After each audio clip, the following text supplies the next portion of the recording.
Selamat malam, Bapak Ibu sekalian. Assalamualaikum warahmatullahi wabarakatuh. Salam sejahtera untuk kita semua. Terima kasih sudah hadir di Zoom kita malam ini. Jadi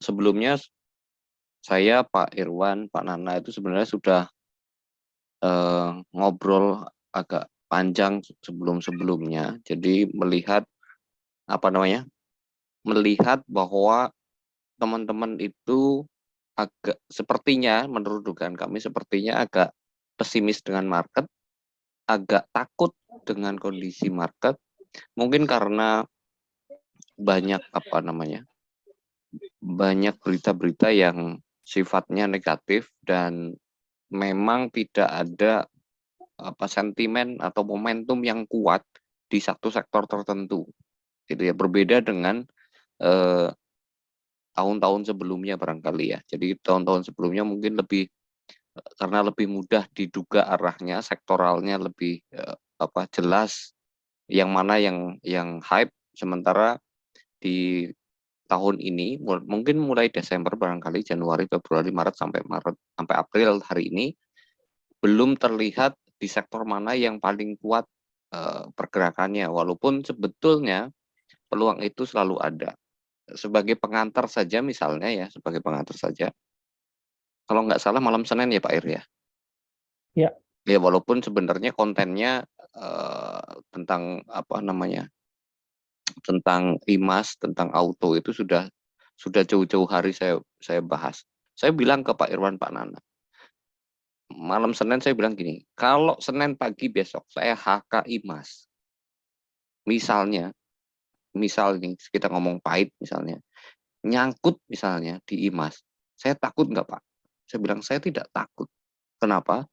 Karena saya sudah lakukan perhitungannya, indikatornya bagus, terus kemudian kalaupun nyangkut paling koreksi-koreksi sejauh-jauhnya ke 10-50.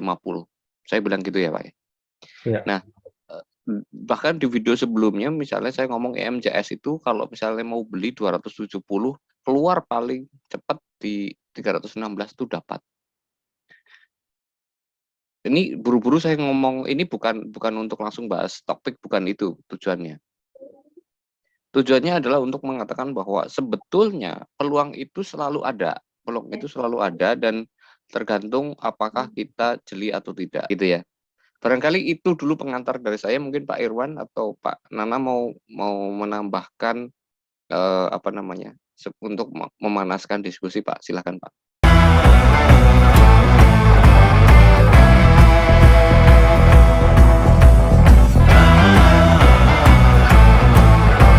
Ya, kan kita ngobrol waktu itu tanggal berapa ya? Tanggal 31 ya kalau nggak salah.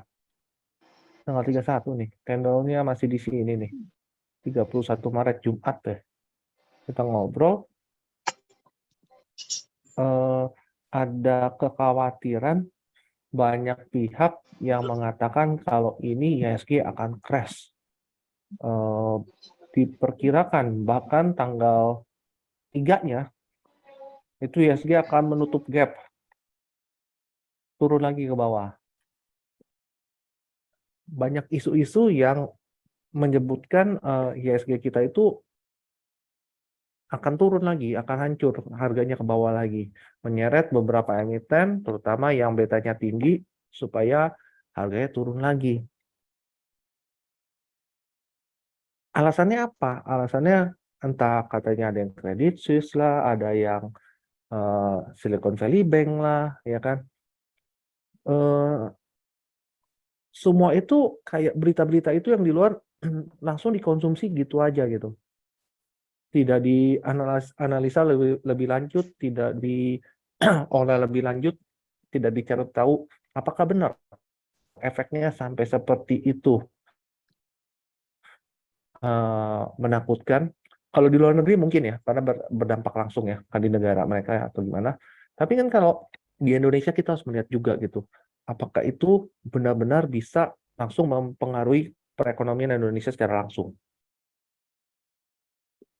Pada hari Jumat itu kan saya sempat menanyakan juga ke Pak Satimin, ke Pak Nana, gimana view-nya ISG. Di luaran ya banyak kan bilangnya seperti itu, akan menutup gap ke bawah. Nah, ini kalau saya replay dikit deh. Saya replay ya di kondisi waktu itu, ini nih kondisinya.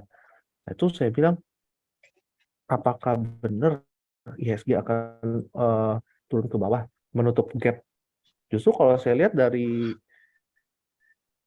indikator yang di bawah sini, indikator reward, memang ada penurunan dari bannya, tapi posisinya masih cukup bagus.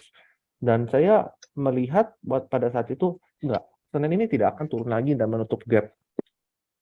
Malah saya melihat minggu ini ada peluang untuk kenaikan, walaupun sedikit, tapi ada kenaikan. Bukan penurunan justru, malah gap ini akan ditutup, tapi enggak sekarang.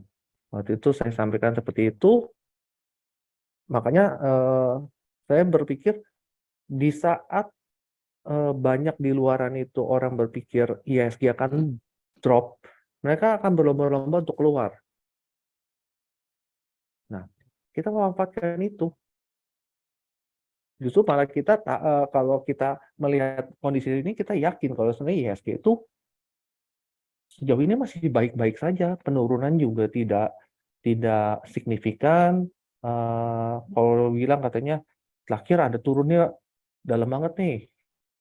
Yang mana? Yang ini nih turunnya dalam banget. Iya, sampai ke sini ya, handle-nya low-nya aja sampai segini gitu ya. Tapi penutupannya ditarik lagi.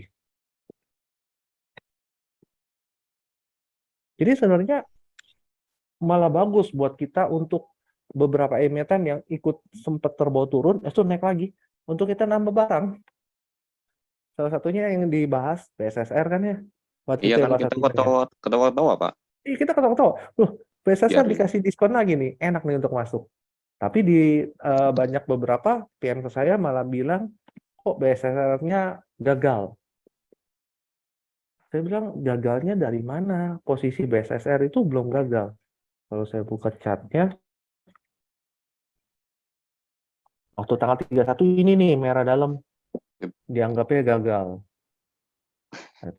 Itu, waktu itu saya bilang juga, enggak lah, kalau ini dianggap gagal. Kan trend plan kita belum melewati low sebelumnya. Low sebelumnya di 3850 waktu itu kita Ya, ya. sepakat.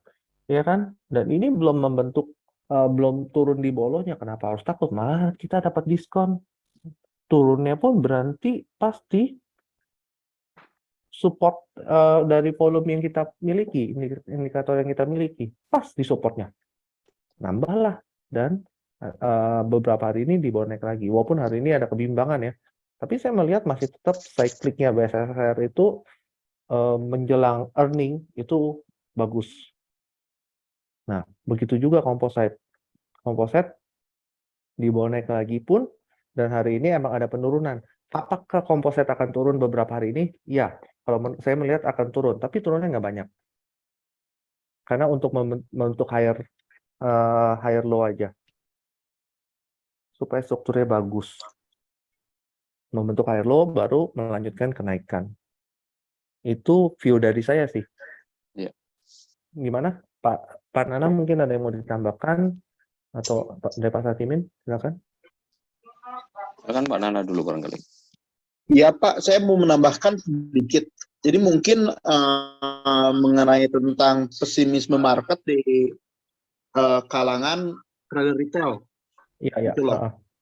Di mana ternyata rata-rata disebabkan karena adanya misinformasi, Pak. Oke. Yang pertama, mengenai tentang berita short selling. Ya. Gitu loh. Jadi di mana banyak trader retail itu yang berpikiran bahwa bandar mahal segalanya di pasar modal, itu berpikir lebih ekstrim lagi sekarang, Mbak. Jadi sekarang mereka berpikir bahwa mereka sebagai seorang retail tidak mendapatkan keadilan. Gitu loh. Institusi bisa short sell, Pak, retail tidak bisa short sell. Nah, ini informasi yang menyesatkan. Short selling itu bisa dilakukan oleh siapapun ketika diizinkan oleh Bursa Efek Indonesia. Yang menjadi pembeda adalah sekuritas. Apakah sekuritas yang rekan-rekan saat ini gunakan memberikan akses tersebut atau tidak, gitu loh. Sementara sampai saat ini informasinya untuk mendapatkan akun yang bisa melakukan short selling itu harus dengan minimum deposit Iya, betul. 200 juta ya Pak Irwan ya. Gitu Iya, loh. betul. Nah, pertanyaannya, apakah trader di sini gagal? Kalah dengan bandar? Kan enggak, Pak. Hmm. Betul ya? Kenapa harus kalah dengan bandar gitu loh? Karena proses short selling dan buy and long itu kan sama aja gitu loh. Hanya perbedaan perspektif. Yang short selling, dia punya kemampuan untuk melakukan penjualan tanpa memiliki barang sebelumnya. Gitu loh. Kalau misalkan rekan-rekan tidak memiliki dana 200 juta, ya nggak usah pusing harus mengikuti apa yang menjadi fleksibilitas di market. Ya udah beli aja saham-saham yang memang bisa mengakomodir kebutuhan gitu loh. Kalau misalkan terus dibentur-benturkan dengan kebebasan bandar di Bursa Efek Indonesia, ya mau sampai kapan gitu loh. Itu kan jadi masalah. Apalagi sekarang bursa Betul. bikin gap ya Pak ya. Diberitakan di beberapa media massa bahwa akan crash akan terjadi gitu loh. Dan sebagainya. Apalagi harga emas kemarin naik sampai 2024 Pak. Gitu loh, dimana terakhir harga emas di kisaran 2000 itu bursa komposit itu ada di 3.600-an, Mbak. Gitu loh. Tapi kan yang jadi pertanyaan bukan bursa crash, tapi bagaimana kita mendapatkan keuntungan di tengah bursa yang terancam crash. Betul. Itu jawabannya kan, gitu loh. Kalau misalkan kita struggle dengan keadaan yang saat ini menekan gitu loh ya, bursa belum menutup gap, harga emas 2024, berita krisis ada di mana-mana, terus teman-teman semua struggle, dan lebih buruk malah transaksi di 3 linear gitu kan, itu menjadi lebih absurd gitu loh. Kenapa tidak mencoba transaksi di saham-saham first liner atau minimum di LQ45 gitu loh. Kenapa harus pusing dengan berita short selling hanya untuk institusi gitu loh. Bahkan saya bingung juga, ada salah satu sales sekuritas ketika ditanya untuk akun short selling, dia bilang itu hanya untuk institusi gitu loh. Nah ini makin bikin rumit, memang pasar modal makin rumit gitu loh. Wah Pak, enaknya jadi bandar, dia bisa short selling. Short selling walaupun kemarin belum dibuka oleh bandar ya Pak Setimin ya. Iya. Ya. Tapi praktiknya kan terjadi. Gitu loh. Praktik short selling itu teman-teman, itu udah terjadi baik diizinkan oleh otoritas ataupun tidak. Dengan berbagai cara yang bisa dilakukan. Salah satunya mungkin meminjam kepemilikan stok di sekuritas ketika waktunya berlangsung gitu loh. Perbedaannya ketika oleh otoritas diizinkan, mereka bisa langsung klik short sell. Itu loh. Jadi teman-teman nggak usah terimpact dengan berita-berita yang negatif. Bursa efek harus nutup gap. Ada loh gap yang nggak ditutup di komposit. Ada Silahkan dicari. beberapa di Gitu loh. gap bagian bawah aja ada yang belum ditutup kok. Betul, nggak setiap gap itu harus ditutup. Coba BBRI, Pak. BBRI itu ada gap loh tahun 2000 berapa ya? 2004 kalau nggak salah. Nggak setiap gap itu harus ditutup, tapi memang kita harus hati-hati terhadap gap. Tapi nggak setiap gap itu harus ditutup. Itu gap tuh, Pak. Ini gap. Ini gap. Itu gap. Itu kan nggak ditutup, Pak. Ya, belum ditutup ya. Gitu loh. Itu kalau misalnya dicek banyak gap yang nggak mesti ditutup, termasuk gap yang ada di composite. Gitu loh. Nah, yang jadi prioritas untuk rekan-rekan lakukan adalah bagaimana saya melakukan transaksi di tengah ketidakjelasan ekonomi gitu loh. Itu jawabannya. Itu pertanyaannya kan. Nah, jawabannya sekarang kayak gimana gitu loh. Nah, kita lihat jawabannya menggunakan misalkan overview yang dari Pak Irwan gitu loh ya. Iya. Jawabannya gimana Pak? Kalau dari overview Pak Irwan? Oke, ini kan dari IHSG kita udah lihat ya, emang posisinya dari indikator rewardnya emang distribusi dan ada penurunan kan. Tapi seperti yang tadi saya bilang, bisa jadi ini penurunannya juga penurunan yang sehat. Penurunan untuk membentuk higher low untuk melanjutkan kenaikannya. Kalau minimal nggak naik pun minimal sideway dulu gitu. Karena satu siklusnya itu kurang lebih nanti di tanggal 18 sampai 19 April ini baru ada masuk siklus selanjutnya lah. Nah, dari komposit kita udah lihat seperti ini kan. Tapi kan kita bisa mendapat peluang dari emiten-emiten yang di dalamnya, bukan kompositnya. Karena kita trading kan bukan komposit. Nah, Betul. untuk itu kita bisa melihat juga sektor apa sih yang sedang oke saat ini, sedang bagus, berlangsung bagus gitu. Nah, oleh sebab itu kita ya. Oke. Tadi kan menurut Pak Irwan akan membentuk penurunan. Sekarang pertanyaan kedua, ketika IHSG membentuk penurunan, saham apa yang harus dibeli? Nah, iya kan. Untuk itu kan kita harus melihat dong ada potensi di sektor mana sih yang akan bagus. Sedangkan kalau dari berita-berita kan banyak nih bilang, oh lagi bagus. Karena kan lagi itu ya, ada pembagian dividen. Itu, ITMG, besok terakhir. Untuk kalau mau keluar sebelum dividen. Karena besok udah hari terakhir sebelum comeback-nya kan di tanggal 10 itu. Atau ada UNTR, pokoknya yang call-call dianggapnya memiliki potensi.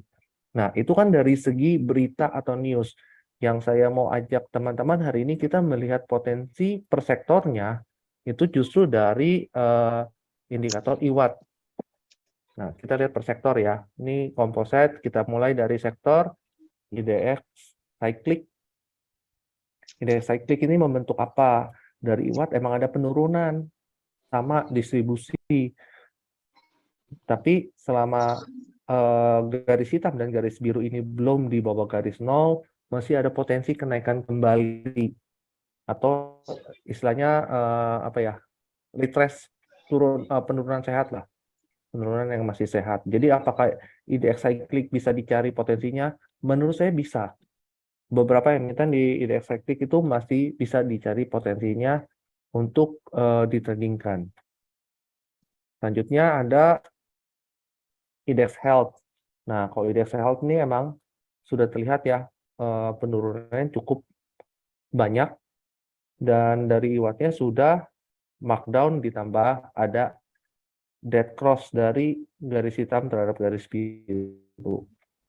Jadi ini ada kemungkinan penurunannya akan berlanjut mengingat hari ini pun membuat low lebih low daripada sebelumnya dari low yang ini ya.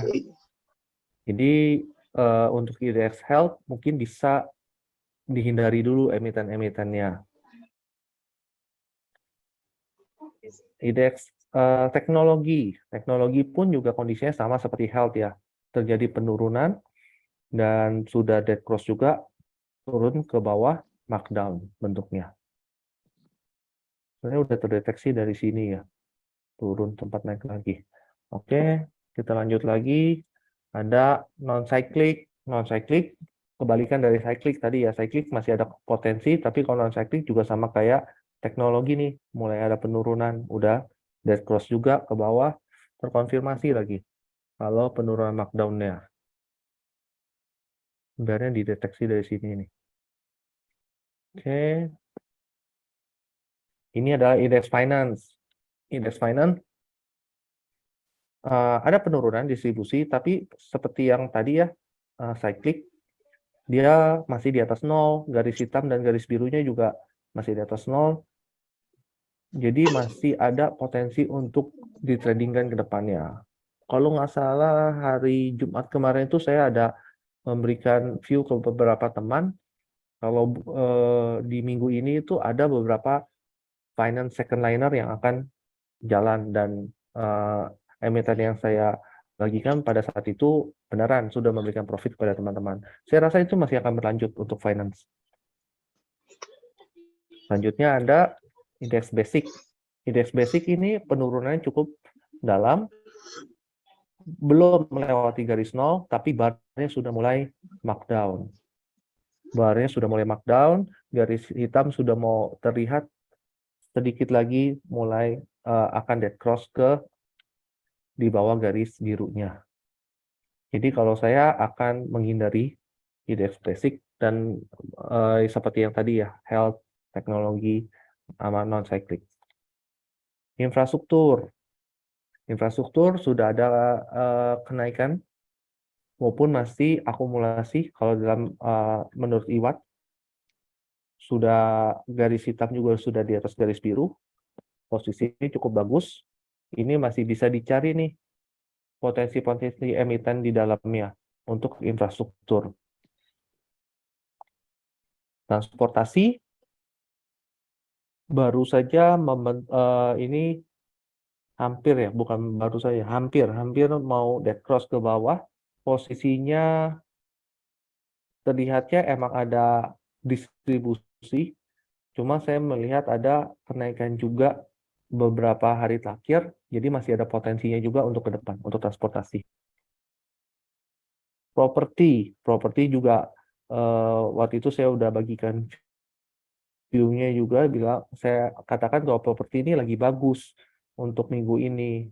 Terbukti hari ini walaupun ada penurunan lagi ya, tapi kenaikannya cukup karena yang terkena area kuat dia nih, yang area kuning ini adalah area kuat untuk indeks properti, makanya dia memantau turun kembali.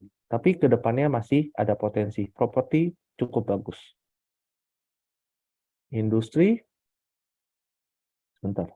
Nah, industri juga menurut IWAT masih sangat bagus ya, masih di atas 0 potensinya, dan bar IWAT juga hari ini ada kenaikan dibandingkan dari yang 3 sebelumnya. Jadi menurut saya sih ini cukup menjanjikan juga industri. Terakhir adalah energi. Energi kan teman-teman kan bilang lagi ada bagus nih, ada kenaikan. Betul, untuk beberapa emiten yang memiliki RUPS mengenai dividen itu emang ada kenaikan. Tapi kalau mau ditilik, sudah mulai banyak yang smart money justru keluar di saat orang melirik ada kenaikan di emiten-emiten koal, justru mereka keluar jualan. Terlihat dari bar IWAT-nya juga sudah ada penurunan. Jadi kalau untuk energi, apakah masih ada potensi? Masih ada potensi, tapi akan penurunannya cukup dalam dulu untuk beberapa hari ke depan, terutama kalau sudah ada beberapa dividen yang diumumkan dan sudah mencapai di ex-date-nya ya, tanggal ex-date dividen ya. Udah, ini berarti ada 11 sektor dan kita sudah lihat semua. Kembali ke composite. Kurang lebih untuk view per sektornya seperti itu. Kita ada potensi di beberapa sektor ya tadi ya, di basic, di non-cyclic, di cyclic, di finance, property, konstruksi, sama energi ya, tadi industri dan energi. Kalau dari sektor seperti itu, Pak. Silakan Ya, Pak Satimin, mungkin ada mau melihat emiten, boleh. Itu mungkin beberapa bisa lihat sektor yang masih jasa bisa. marga barangkali, Pak. JSMR. Ini Pak. Oh, iya. Dari wattnya bagus banget nih. Akumulasi sudah cross juga. Dan terakhir, smart money berusaha keras untuk menaikkan harga. Seperti ini Pak. Ini Ya, kalau ditaruh, ya betul. ya, karena memang kalau misalnya kita ngomong, maksud saya gini, kan saya berpikirnya gini, tanpa melihat sektoral seperti tadi, kita tahu bahwa Lebaran tahun ini pasti akan macet gila, gitu kan? Betul. Karena kemarin-kemarin orang-orang susah pulang. Iya. Wajar kalau model Imas gitu ya, penjualan mobil luar biasa gitu ya. Kemudian apa yang akan diuntungkan selanjutnya tentu emiten tol gitu. Walaupun memang kecepatannya beda ya. Karena IMAS kan kita sudah bahas jauh-jauh hari gitu ya. Kalau misalnya Hmm. bahkan tadi saya survei kalau misalnya energi itu di MIC Pro, saya pagi tadi tanya ada yang masih pegang APMM. APMM itu kan kita dari Pak Irwan juga tuh Betul. waktu Zoom terakhir itu kan Iya. kita tes kekuatan MIC Pro seberapa sih, kita kasih coba APMM. Kalau belinya ngantri dapat apa enggak, kan kita ngobrol gitu ya Pak. Betul. Saya bilang nggak akan dapat Pak kalau ngantri besok. Kalau MIC Pro masuk, walaupun tidak full member, karena Hmm. yang aktif itu kurang dari setengah, Hmm. tapi saya yakin APMM nggak akan dikasih barang. Oke, tapi itu cerita lalu. Nah, sekarang persoalan di potensi gitu ya barangkali. Ya. Kita pakai common sense saja sebetulnya kita dapetin kok gitu loh. Kita dapetin apa? Emiten-emiten yang masih punya prospek. Ya. Terutama misalnya kalau berhubungan dengan IMAS itu kan yang saya bilang kalau yang malas keluar masuk kan MPMX aja tuh pegang gitu kan. Walaupun Hmm. sekarang juga sudah sampai resist lagi gitu ya. Iya. Saya nggak tahu apakah besok mau breakout atau koreksi lagi. Tapi intinya adalah fluktuasinya itu lumayan untuk kalau kita apa namanya trading sepanjang positioningnya bagus gitu ya. Jadi Ya. maksud saya begini, Bapak Ibu teman-teman jangan patah arang karena apa namanya marketnya apa ya sepi gitu sehingga kemudian teman-teman agak cari stop pick-nya itu agak nggak sistematis gitu loh, nggak terstruktur. Padahal kalau misalnya mau terstruktur ya kita tetap akan dapat sih. Gitu. Iya. Nah memang lebih slow, jalannya itu nggak langsung upside sekian persen gitu ya. Hanya Betul. kita kemarin sempat beruntung aja dapat BPTR itu kan beruntung, alhamdulillah mata kita bisa ngelihat itu gitu ya. Nah Hmm. yang selebihnya kan normal market saja sebetulnya di tengah isu yang market normalnya kan begini ya Pak ya. Iya. Bukan kayak kemarin yang naiknya gila-gilaan. Market Hmm. yang normal ya begini ini. Mungkin Pak Nana bisa cerita lah kalau apa sebelum corona itu market itu normalnya gimana? Ya menurut saya apa normal market ya begini. Artinya teman-teman ini sedang diajak untuk menuju pada keseimbangan baru. New normal ya ini. Walaupun bukan new juga tapi ini kenormalan yang lama. Nah, sekarang kita diminta untuk lebih hati-hati, lebih teliti. Makanya kemarin di video saya tentang short selling saya bilang sepanjang Anda punya metodenya, bisa mengenali peluangnya, ya tinggal action. Tapi kalau tidak kan ya repot. Betul. Masalahnya adalah apakah kita mau punya metodenya atau tidak kan itu persoalannya. Nah, barangkali nanti di pembahasan lanjutan lah ya kalau soal metode yang kita akan tawarkan itu ya Pak. Ya. Nanti kita buka puasa. Apa namanya? Syawalan bareng nanti kita akan tentukan lokasinya. Itu free kecuali bukan free dalam arti free itu dalam arti tidak ada kontribusi untuk kita sebagai fasilitator tapi untuk kalaupun ada cost yang dikeluarkan itu adalah untuk snacknya Bapak Ibu yang ikutan sawalan itu aja sebetulnya. Tapi kita pengennya gini loh, komunitas ini hidup, ada pertemuannya, kita pengen ketemu orangnya, bukan hanya ketemu di Zoom seperti ini. Gitu. Ini salah satu contoh kasus ya, jasa marga saya pikir masih ada potensi upside-nya walaupun ya nggak jauh-jauh amat gitu ya. SMKL Pak, coba lihat. SMKL. Hmm. Aduh, loading. Sampai not respond. SMKL. Wah. Menarik Pak, SMKL Iya Pak. nih, sini. Coba sebentar ya, lihat turun bawahnya. Oh iya Pak, menarik Pak SMKL. Menarik Pak. Oke. Tipis dia Pak, berapa persen ya? Iya. Dari 4 hari. 2,78% Pak dari low. CL. Iya. Menarik Pak, menarik. Misalnya kita mau Level nyari berapa? 316 pun masih bisa kali itu. 320 maksimal masih bisa kayaknya. 316, 318 masih bisa. Karena kan sebelumnya 360 ya, hampir Mm-mm. 360 itu 358 kali. Turun ke 4H-nya menarik banget, Pak. Tuh. Ya, Menarik, Mon. Crossing, ada silver iya betul. di 4H. Tinggal 4 jam. tinggal membatasi resiko aja. Iya, betul. Menarik. Ikutan antri gitu kayaknya menarik tuh.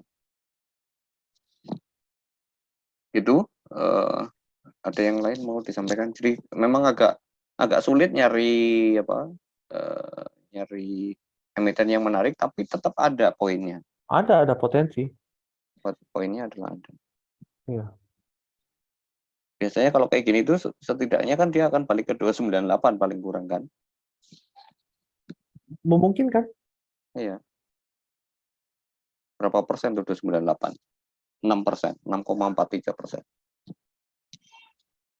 Ini kan sudah ada tuh di kiri Pak penjelasannya. Oh iya. Cuma ini kan saya taruhnya bukan di situ, Pak. Di sini baru ya. Nah. Ya kalau tergantung dapatnya di mana gitu. Iya. Itu low risk, menarik, tinggal dan dia tidak terlalu berpengaruh dengan IHSG gitu ya. Ini dari basic industri kan berarti. SMKL itu adalah Kertas kemasan kan. ya industri, betul. Industri. Itu bagus tuh Pak. Menarik. Setidaknya untuk emiten-emiten yang dan masih murah gitu, maksudnya untuk teman-teman yang tidak terbiasa dengan dengan disiplin stop loss gitu. Nah, itu bisa dengan cara antri. Jadi risikonya kecil, rewardnya besar. Terus Ini silakan kemudian dicatat nih sebelah kanannya. Ini udah udah dikasih tahu juga bisa belinya seberapa banyak. iya. Iya, masih bisa. Ya. Ya itu jangan emosi belinya gitu. Perusahaannya sehat gitu ya maksudnya. SMKL. Sehat perusahaan. Oke. Saya pikir itu kalau teman-teman mau mungkin lebih ke yang open mic barangkali. Boleh, Jadi silakan. coba teman-teman isi voting deh di mana? Di grup umum. Kira-kira kalau misalnya kita mau ngadain buka bersama lagi syawalan. Sekali lagi itu free, hanya iuran snack aja lah untuk konsumsinya kita masing-masing. Kira-kira Bapak Ibu ikut apa enggak? Sehingga maksud saya gini, ketika kita kan mau jadi IO nih, kita kan harus booking seat berapa orang gitu ya. Kalau Bapak Ibu nggak ngisi itu kan kita repot juga. Ya, apalagi yang mau disampaikan, barangkali yang open mic saja kita prioritaskan daripada kita terombang-ambing ya. Ya, silakan.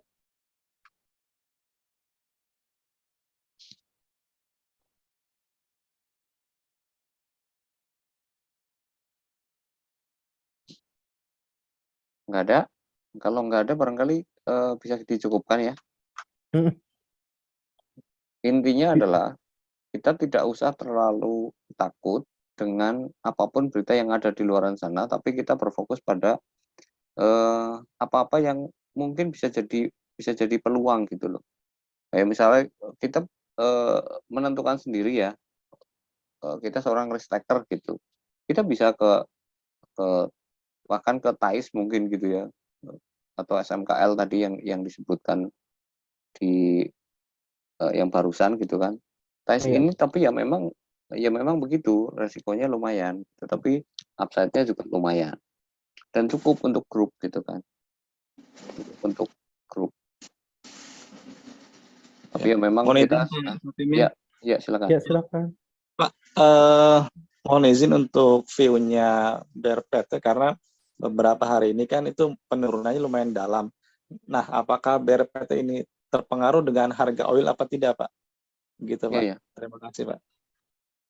Ya, secara umum kan memang BRPT itu apa namanya kontra dengan coal ya. TPIA, BRPT itu kalau coal-nya koreksi lagi dia naik. Ketika coal-nya naik, dia ditekan turun, gitu ya. Apa namanya memang berkebalikan. Jadi kalau melihat dari sisi chart ya suka tidak suka kan kita harus nunggu tuh ya. Berapa itu Pak? 760 ya? Bawahnya 740. Nah, sini 760 sampai iya. sini. Di sini sekitar 755. Oke, berarti kan area entry-nya di situ kan mau nggak mau kan. Iya, betul. Mau nggak mau area entry-nya di situ. Eh, tentu tidak usah buru-buru karena memang dia juga apa namanya gerakannya tidak terlalu kencang untuk hariannya gitu ya. Jadi kalau misalnya mau masuk tak pikir misalnya kita alokasikan berapa dananya 100 juta seperti yang di layar Pak Nana tadi misalnya ya. Ya tinggal dibagi aja tiga kali shoot, kalau masih sesuai plan kita hold, minimal kita akan jual setidaknya di berapa, di 860 810 ya, maksimal 860 misalnya, itu tak pikir ya oke. Kalau kita mau nyari upside sampai dengan 910 ya mungkin saja, tapi maksud saya kalau kita sudah dapat harga yang bagus, misalnya dapat di 755 kah, 760 kah, anggaplah average di 765 begitu ya. Tak pikir ya kalau kita bisa jual di 860 itu kan sudah banyak belasan persen ya. Apalagi kalau misalnya kita bisa berhasil ke 910 gitu. Artinya formasi yang terbentuk harapannya adalah double bottom kan gitu kira-kira ya. Iya. Formasi standar sederhana gitu. Tapi memang ya butuh sabar. Jadi apa namanya? Barangkali setelah call naik terus kemudian ada retrace, dia bisa rejection lagi. Kan polanya seperti itu, sesederhana itu. Barangkali kalau gerakannya sama dengan TPIA gitu ya. Kalau sudah ngomong BRPT berarti ngomongnya TPIA tuh. Iya. Kurang lebih sama tuh. Nah, ini malah lebih menarik kayak. Cuman dalam fraksi yang lebih gede kan. Berarti kan TP-nya berapa itu? 24. Kalau 24 dari 2290 berapa? Ya tinggal dihitung sendiri tuh. Mana yang lebih menarik di antara keduanya. Saya kira sih itu ya. Terima kasih, Pak. Ya. Raja, tak pikir ya tadi yang seperti yang saya bahas bahwa ternyata resist sementara kan 10-10 ya, kemarin 10-10 kena, terus kemudian mundur, berarti kan kemungkinannya dia akan mencari ke 9-10-9-15 gitu kan. 9-10-9-15 baru kemudian kita masih, kalau di situ reject baru kita boleh berharap 10-60-nya bakal dijemput gitu. Jadi cara tradingnya harus ngikutin dinamikanya. Jadi seperti yang kemarin saya sampaikan, silahkan dicatat gitu kan. Kalau boleh Pak Ir minta tolong digeser ke yang hari Jumat berarti ya. Karena kan saya bikin videonya di ya. Nah, itu kan kalau Bapak Ibu catat kan 10-10 tuh. 4,66% tuh. 10-10-nya kena kan. Nah, begitu kena dia justru berbalik arah gitu ya. Nah, pertanyaannya sudah berapa persen porsi yang kita punya. Nah, tinggal di adjust aja. Nah, itu Pak Irwan kan sudah menggambar tuh. Berarti next level kalau misalnya dia harus koreksikan berarti 9, 10, betul ya? 9, 10, 9, 15. Itu paling jauh. Nah, untuk bisa berpikir kita akan mendapatkan ke 10, 60. Kira-kira begitu gambarannya. Kalau ditanya apakah on the track, kalau kita ngikutin apa namanya? Ngikutin indikator kan Ngikutin jelas. tadi. Ya. Jelas posisinya adalah posisi sedang didistribusi walaupun volumenya kecil gitu ya. Tidak dalam arti distribusi besar, tapi memang dia tetap distribusi pasti. Mau dilihat dengan cara apapun pasti dia didistribusikan gitu. Itu kondisinya, Pak.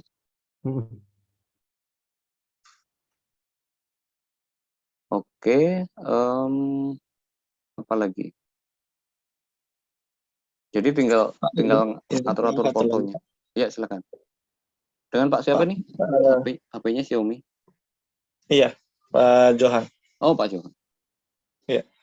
Pak, saya dengar beberapa analis mengatakan bahwa nanti bulan Mei itu ada fenomena tahunan seperti sell on Mei gitu. Apakah nanti ada kesempatan kita untuk entry gitu ketika nanti memang IHSG turun dalam gitu, Pak? Kalau saya sih ngelihatnya begini ya. Kalau hari ini masih inflow, ini kan coba ngelihat IHSG, Pak. Ini IHSG composite. Oh, sorry. Saya buka. Oh ya, oke. Kalau kita ngelihat posisinya IHSG seperti ini sementara masih inflow walaupun agak menurun dalam 3 hari gitu ya. Tapi kan inflow-nya cukup kencang sejak 22 berapa Maret itu ya. Iya. Sejak Maret, artinya sudah 2 mingguan lebih inflow. Saya tidak berani mengatakan pasti Mei. Justru malah saya berharap kalau misalnya harus terjadi itu 18-19 April itu bottom, lalu kemudian kita siklusnya berbalik arah ke atas, itu ya, berbalik arah ke atas dan mulai Mei ke sana itulah peluang kita untuk market bisa breakout. Saya sih berharapnya malah justru itu. Pertanyaannya apakah akan muncul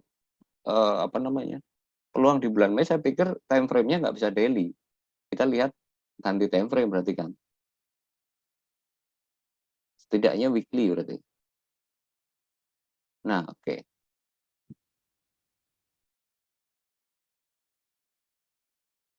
Nah, kalau dari sisi weekly ya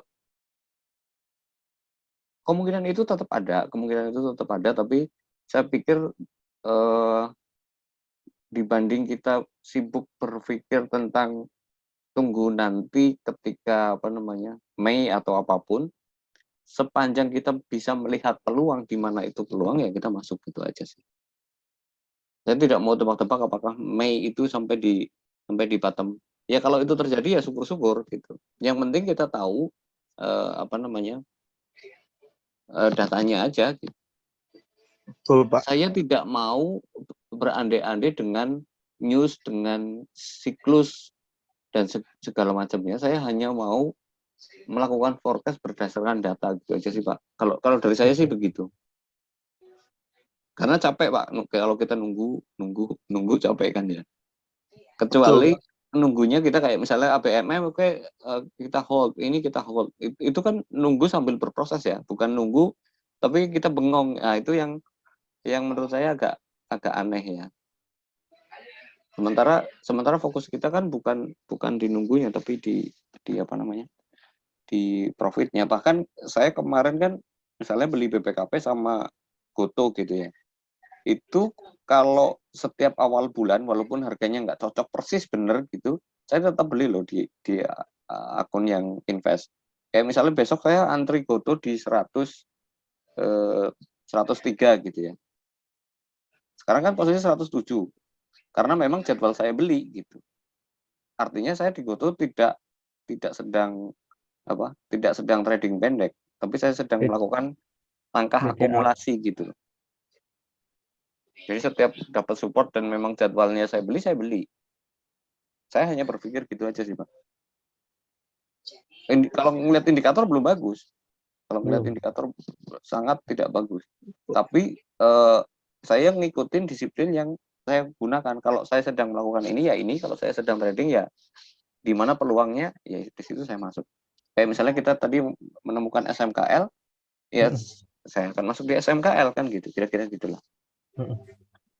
Kalau ditanya Mei, ya barangkali Pak Nana barangkali bisa ngasih view Boleh lebih. Pak. Ya. Saya mau ngasih sedikit view. Jadi kan memang ada siklus sell on May, tapi sebetulnya ketika kita mendengarkan komentar sell on May, dalam waktu 1 bulan itu pasti ada market bearish, betul nggak Pak? Betul. Gitu loh. Yang jadi pertanyaannya kan ketika di Mei kita harus ngapain gitu loh. Bukan harus bengong, tapi kita tetap mengikuti price action yang ada saja Pak gitu loh.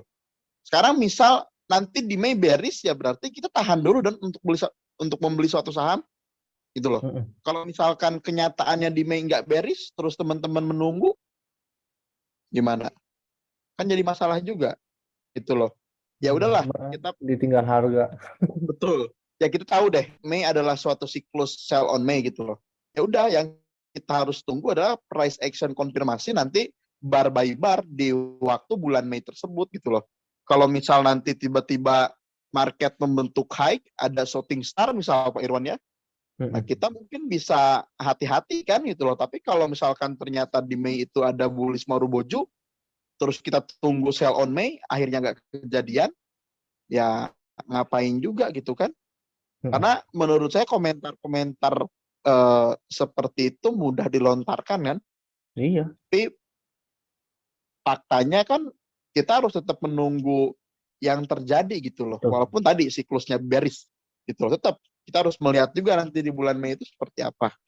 Itu aja sih saran saya Pak gitu loh. Soalnya kalau kita menunggu gitu loh ya, nggak mau trading lah Mei gara-gara bearish gitu loh. Ya ngapain? Ternyata Mei malah bullish. Dan kita tanggal 14 Mei ya Pak, sawalannya ya. Iya. Kita sawalan tanggal 14 Betul. Mei rencananya. Jadi mungkin kita akan bahas lebih detailnya di situlah ya, di acara sawalan untuk forecast lebih lanjut. Jadi ada pertemuannya. Kita ketemu orangnya yang mana sih sebetulnya gitu ya. Jadi impresinya, diskusinya lebih hangat, lebih interaktif gitu loh. Saya pikir sih itu Pak Johan. Iya, makasih Pak. Kenapa nggak ada yang melihat ISG itu bisa jadinya double bottom ya? Ya karena tak pikir yang sedang dihembuskan adalah fear, ketakutan. Iya, ketakutan. Padahal kalau kita ngelihat data yang terjadi adalah akumulasi gitu loh.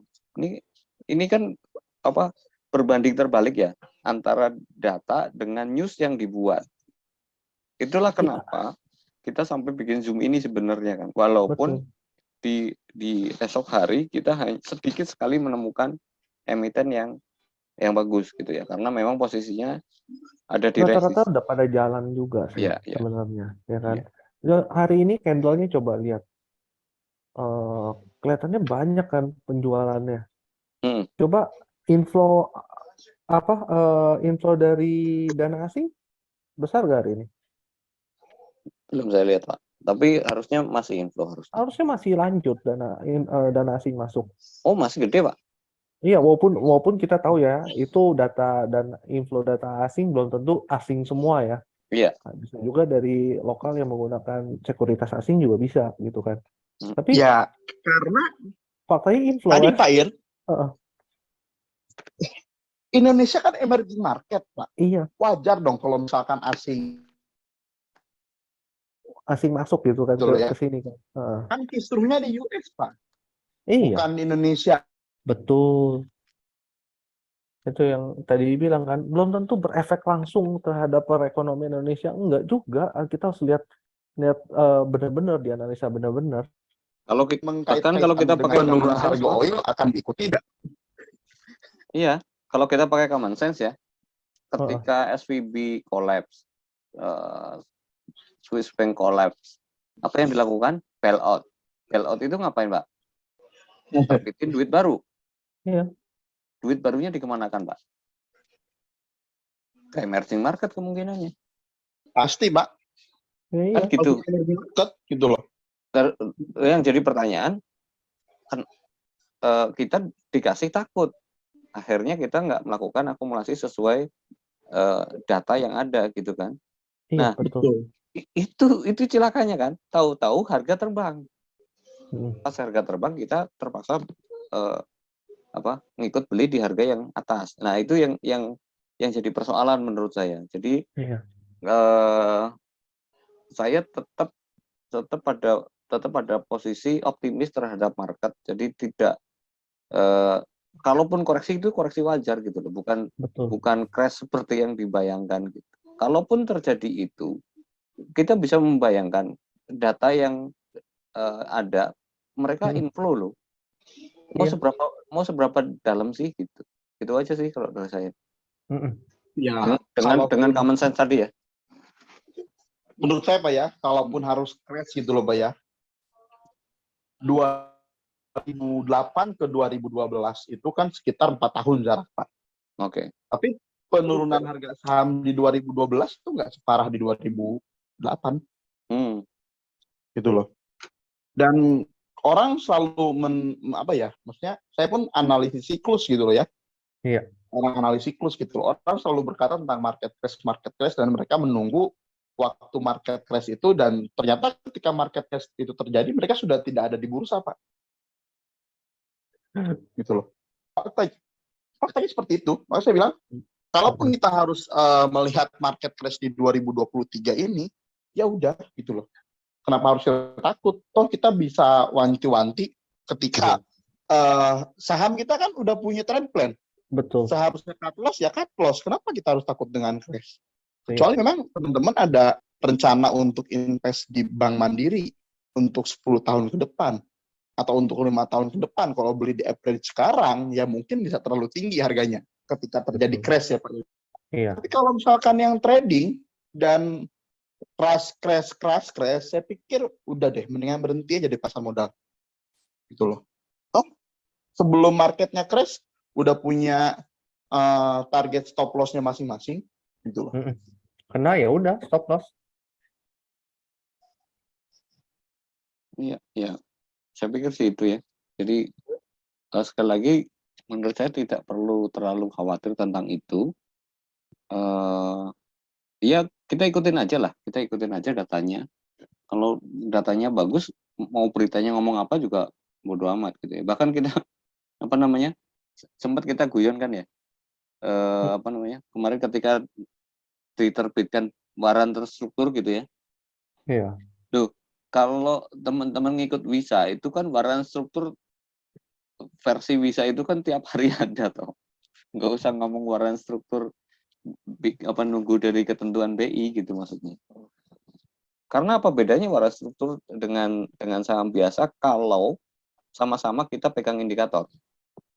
Kalau kita sama-sama pegang metode gitu maksud saya. Lah yang akan beda adalah kalau kita tidak punya metode. Yang terjadi adalah kita jadi terombang-ambing, itu aja sebetulnya sih. Iya. Lebih ke itu. Betul Pak. Ya sama tadi seperti short selling. Gitu loh. ARB simetris misalnya besok. Terus mau ngapain kalau ARB simetris? Pertanyaannya. Kita bahas sedikit lah. ARB simetris kalau diberlakukan nanti September gitu ya misalnya. Jangan ngomong September, misalnya besok tiba-tiba diberlakukan ARB simetris. Kita mau ngapain pertanyaan? Kan nggak ngaruh apa-apa tuh sebetulnya. Ya tetap trading. Karena kan stop loss-nya nggak mungkin Pak. Ada user yang stop loss 30%. Iya. Kecuali memang dia stop loss-nya 2% tapi nggak bisa keluar gitu kan. Terpaksa banting kiri kan. Gitu loh. Ya maksudnya kan semuanya udah trend plan gitu loh. Jadi kenapa harus takut market crash? Ya betul, nggak usah takut. ARB kembali simetris nggak usah takut toh. Mau simetris mau tidak simetris, LZ cuma 2% transaksi. Itu kan jawabannya kan seperti itu. Iya. MAPI ya terpaksa harus menunggu ya. Jadi kita memang ya kalau dilihat tren besarnya kan MAPI itu masih masih uptrend, betul ya? Masih. Kalau ngelihat tren besar loh ya. Tapi ini udah bikin lower low. Iya. Ini kan low terakhir. Ini udah tembus lower low-nya.